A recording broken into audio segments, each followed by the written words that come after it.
Ciao a tutti e benvenuti in un nuovo video della nostra avventura dall'Alaska all'Argentina. Sono ormai 4 anni che siamo in America e in questa seconda fase, dopo essere rientrati a Panama l'anno scorso, stiamo viaggiando in Sud America, la parte più attesa del nostro viaggio. Negli episodi precedenti stiamo vivendo con il nostro van i primi giorni in Cile, ma non siamo partiti da lì. Il Sud America è immenso e ti lascia il segno. Ci siamo innamorati dell'allegria dei colombiani. Siamo entrati a contatto con l'Amazzonia in Ecuador, ci siamo persi nei paesaggi peruviani e per finire abbiamo usato tantissimo in Bolivia. Ogni nazione ha qualcosa di unico, non esiste una che scarteremo a priori.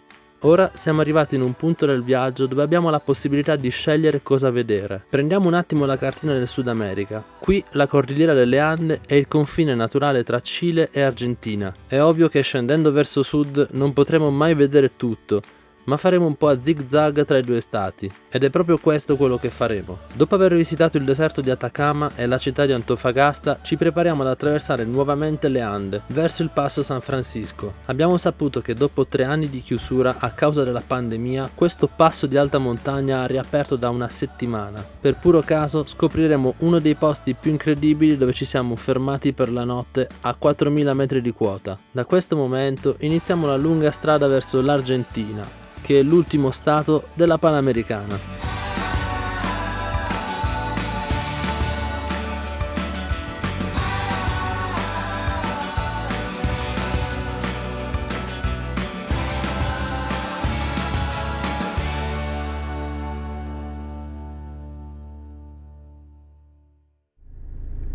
Siamo venuti a visitare una miniera molto importante perché qui in passato, a seguito di un terremoto, 33 minatori sono rimasti bloccati nella miniera e sono riusciti a sopravvivere per 2 mesi. Eccoci arrivati all'entrata. Adesso lì c'è il signore che tra l'altro è uno dei sopravvissuti.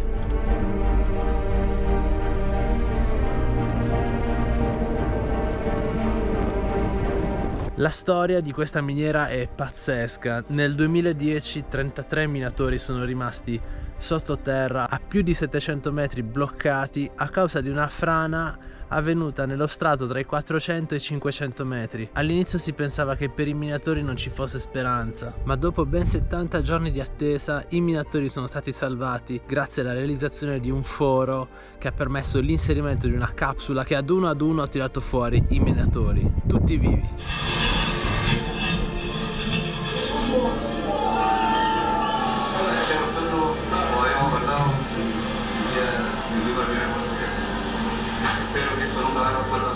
Questa è la grandissima mina di rame e oro e lì è il punto in cui la terra ha ceduto ed è sprofondata di diversi metri. Dove c'è quel punto giallo è stato realizzato il piccolo tunnel che ha permesso l'inserimento della capsula. In quel punto lì su si era stabilito il primo contatto e in quel punto i minatori venivano nutriti tutti i giorni attraverso un tunnel piccolissimo di 700 metri di profondità, ed è pazzesco che la guida che c'è oggi è proprio uno dei 33 sopravvissuti.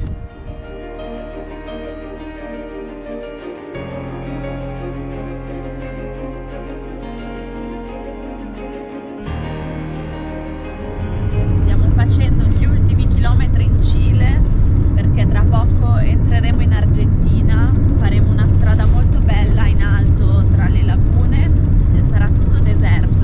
Adesso già non prende il cellulare, però abbiamo voglia di entrare in Argentina finalmente per mangiare tantissime cose buone, spendere poco perché i prezzi sono molto più bassi, quindi il nostro giro nel nord del Cile è quasi finito. Comunque adesso ci godremo questi paesaggi straordinari e stanotte cercheremo anche di vedere le stelle perché non c'è la luna e quindi sarà uno spettacolo in cielo.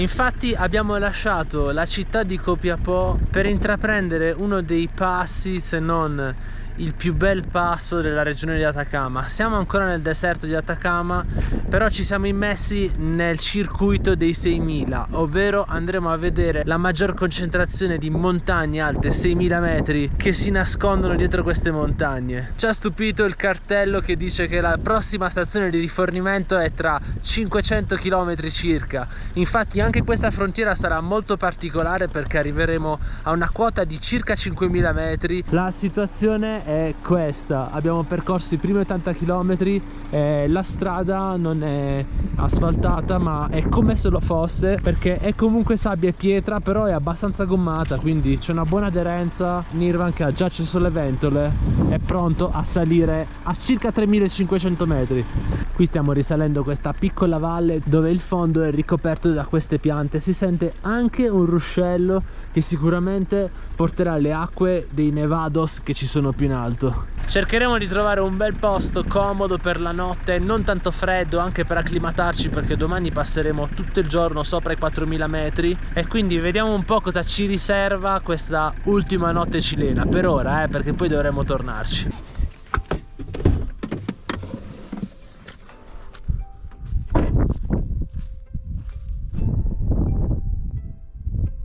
Questo è il posto dove dormiremo stanotte.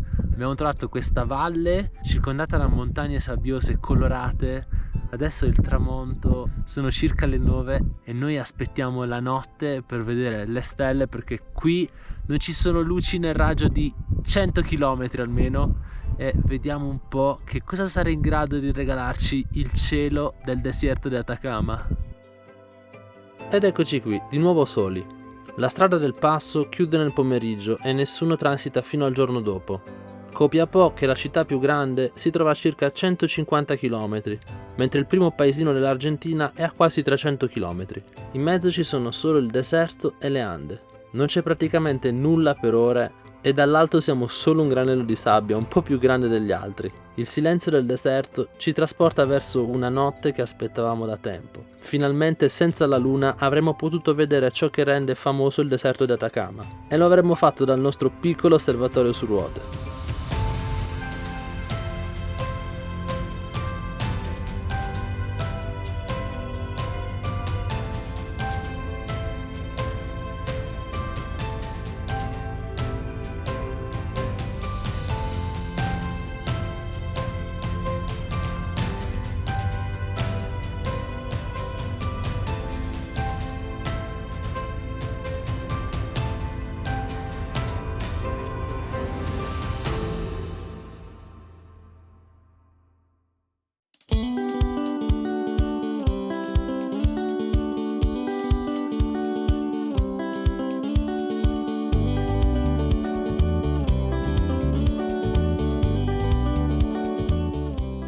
Questa notte è stata spettacolare, si vedeva tutta la Via Lattea. I locali ci dicono che a volte in questi posti la Via Lattea può fare anche ombra, mettendo un foglio di carta bianca e poi la mano sopra.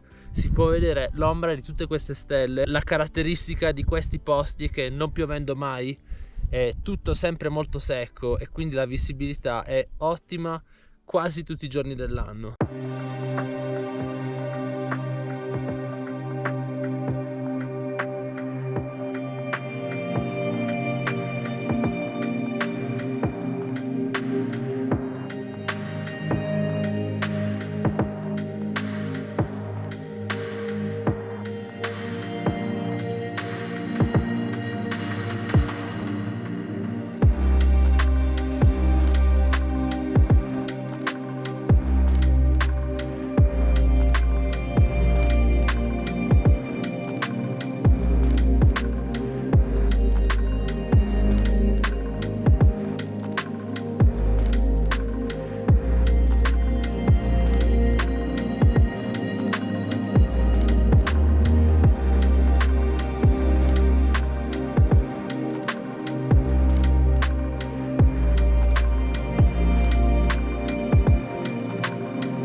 Abbiamo dormito veramente in pace in questo posto dove non è passata neanche una macchina. Siamo a 300 metri dalla strada che porta al Passo San Francisco e oggi è il grande giorno perché lasciamo il Cile dopo una settimana per entrare in Argentina. La frontiera è a circa 60 km. Ovviamente siamo nel mezzo del nulla, siamo soli, il cellulare non prende, siamo in mezzo a questa valle desertica.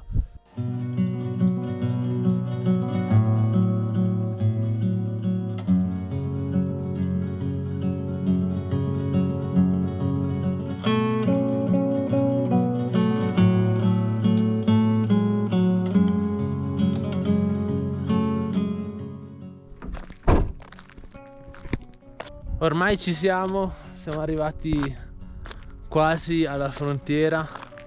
Gira già un po' la testa, siamo a 4000 metri. Qui c'è il Salar di Maricunga che ha tutta una storia a sé perché tra qualche anno scomparirà perché estrarranno il litio, hanno trovato il litio, non ci sarà più niente qua. E il Cile è famoso per essere zona mineraria e sta praticamente sconvolgendo tutto il suo paesaggio. Lì in fondo c'è la frontiera. La strada devo dire che è molto bella rispetto a quella boliviana e qui ci sono i cartelli delle strade cilene. In Cile le regioni si chiamano per numero e vengono numerate da nord verso sud e noi ci troviamo nella terza regione che è quella di Atacama e sono in tutto 15. E questa è la carretera 31 che porta al Passo San Francisco che è lì. Mi aspettavo un po' più vento, forse non è ancora il momento, c'è il silenzio totale.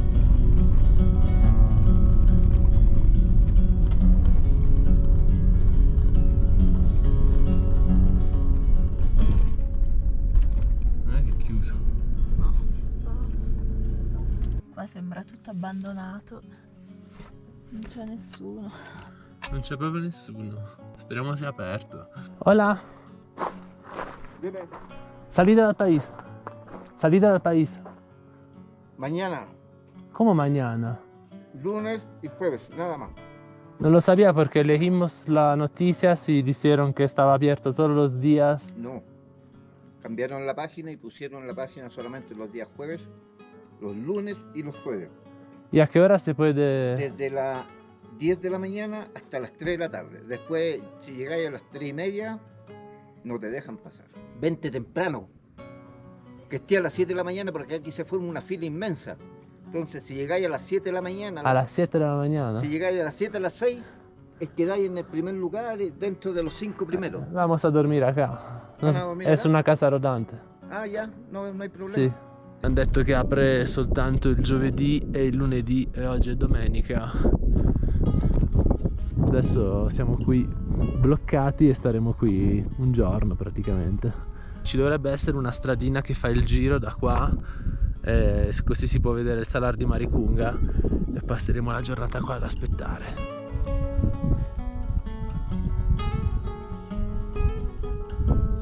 Stiamo praticamente bypassando il controllo della dogana.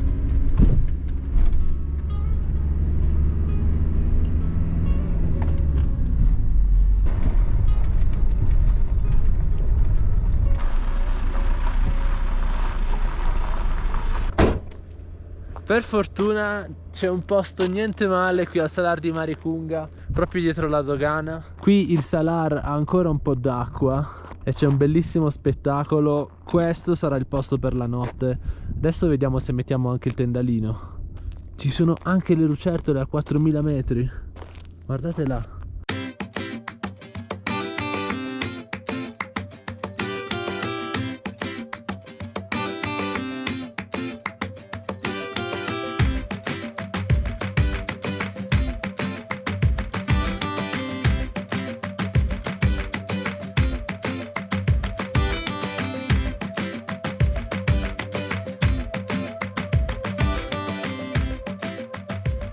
In questo momento è successa una cosa davvero strana in questa laguna. Si è alzato un po' di vento e quella parte di lago è cambiata, è diventata azzurra, quasi bianca. Qui intanto il pranzo è quasi pronto e cominciamo a essere un po' più tranquilli perché ci sembra di aver trovato veramente un posto molto bello qui in Cile per dormire e per sfruttare questa giornata dove il vento stranamente non c'è ancora. È brutto da dire, ma quando questa laguna non ci sarà più, perché ricaveranno tutto il litio che c'è al di sotto di questo salar, sarà veramente un disastro per la natura, anche perché questo spettacolo andino dell'altopiano è di grande pregio naturalistico e come questo ci sono anche altri posti, però a quanto pare scompariranno. Per pranzo strozzavreti cileni con peperoni e grana italiano davanti a questo spettacolo. Ci siamo già dimenticati della frontiera chiusa.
Questa bellissima acqua che sembra veramente dei Caraibi, purtroppo è salatissima e irrita anche la pelle, quindi meglio evitare e non farsi il bagno. Degli operai che stanno lavorando in questi posti perché si stanno creando dei pozzi per l'estrazione del litio ci hanno detto che questo minerale importantissimo si trova a circa 200 metri sotto questo strato di sale e pensate che a questa profondità si trova tantissima acqua. Veramente pazzesca questa parte del salar dove lo strato di sale dà questo colore azzurro all'acqua, quasi bianco.